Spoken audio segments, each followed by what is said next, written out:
In 2005, a Turkish immigrant with almost no money walked into a dead yogurt factory in upstate New York. The plant was 85 years old. Kraft, one of the biggest food companies on earth, had given up on it and was selling it off. He bought it. Not with his own fortune, he didn't have one.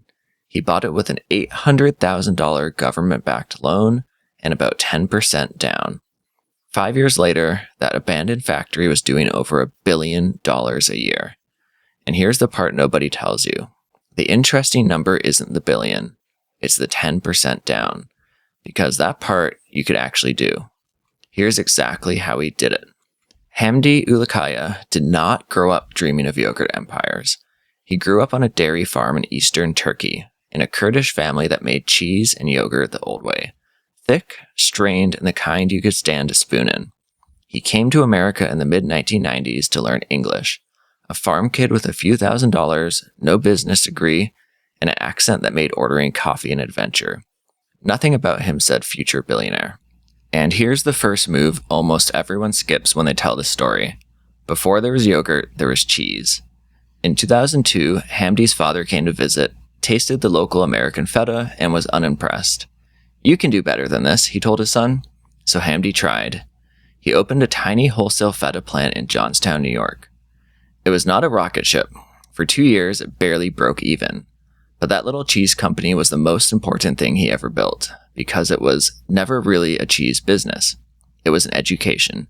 He learned how to run a production line, how milk became a finished product, how to get that product into a truck, into a warehouse, onto a shelf, how American distributors and grocers actually behave.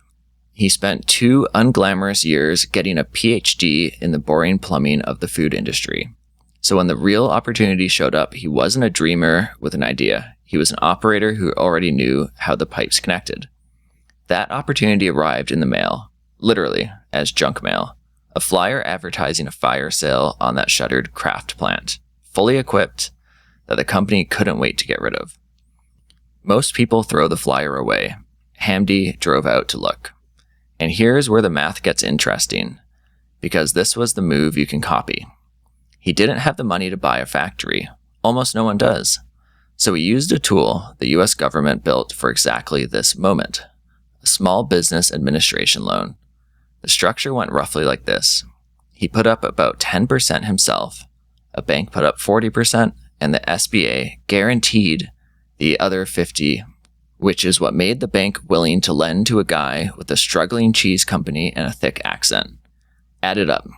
About 10% down, a fraction of what the place was worth, he walked away with controlling an entire factory and all of its machines. That's leverage. He turned a small slice of his own cash into command of a real, productive asset. One that could actually make things and generate money, mostly using other people's money. He didn't buy a lottery ticket, he bought a machine that makes money. Then he did the thing that separates founders from gamblers. He didn't rush. He kept 4 or 5 of the laid-off Kraft workers, brought in a master yogurt maker, and spent 2 years, 2 full years perfecting a single recipe. Not an app, yogurt. Because Hamdi had spotted a gap so obvious that everyone else had walked straight past it. In Turkey and Greece, thick, strained yogurt was just food. Real, high in protein, barely sweet. But in America in 2007, yogurt meant a thin, sugary cup sold as a diet snack. And Greek-style yogurt was about 1% of the entire US yogurt market. 1%. He looked at that number and read it backwards. Not a niche, an empty continent.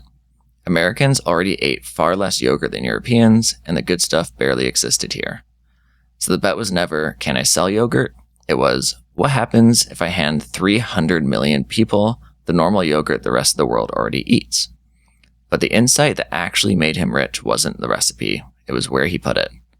Every instinct said, premium product, premium price, sell it in the fancy health food aisle. Hamdi refused. He insisted Chobani go to the mainstream supermarkets. In the regular dairy aisle, right next to the cheap stuff everyone already bought. He priced it about 50% more above the mass brands, but well below the gourmet imports. Premium, but reachable. And he made one more quietly brilliant call. He priced it for the company he was going to become, not the one he was. He set the price assuming enormous future volume and the efficiency that comes with it. Instead of pricing high to claw back his early costs, he was already selling tomorrow's yogurt at tomorrow's price today.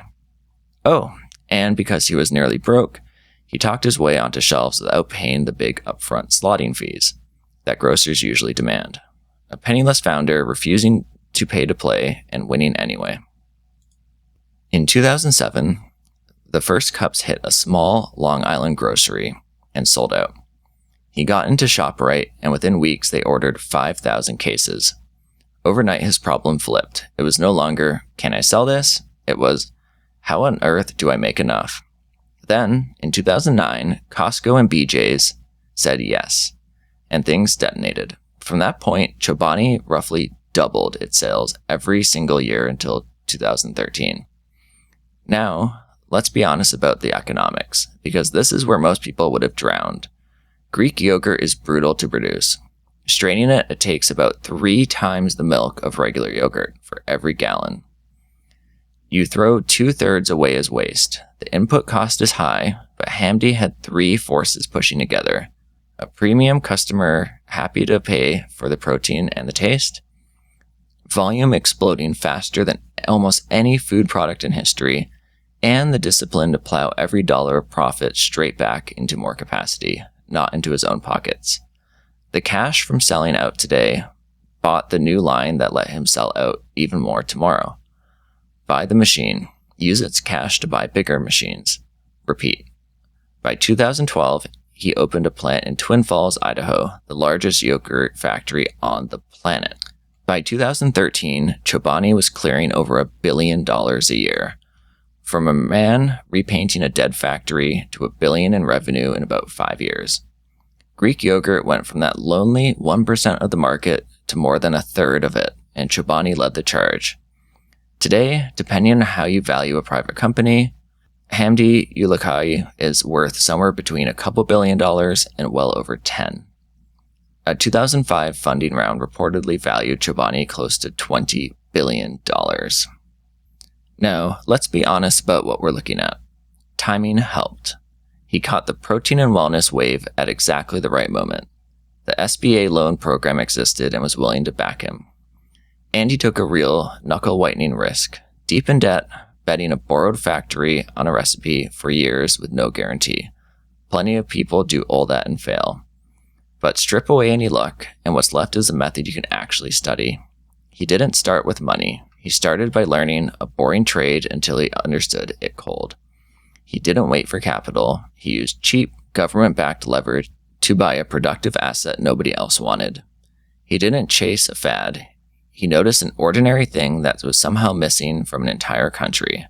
He didn't get greedy early. He priced for scale and fed the machine instead of himself. Now you know how they started. Not with a fortune, with the first step. A small, ordinary, unglamorous first step that almost anyone could take, but almost no one does. So here's the real question. Could you have looked at a factory one of the biggest companies in the world had thrown away and, with barely $1 of your own, seen the first piece of an empire?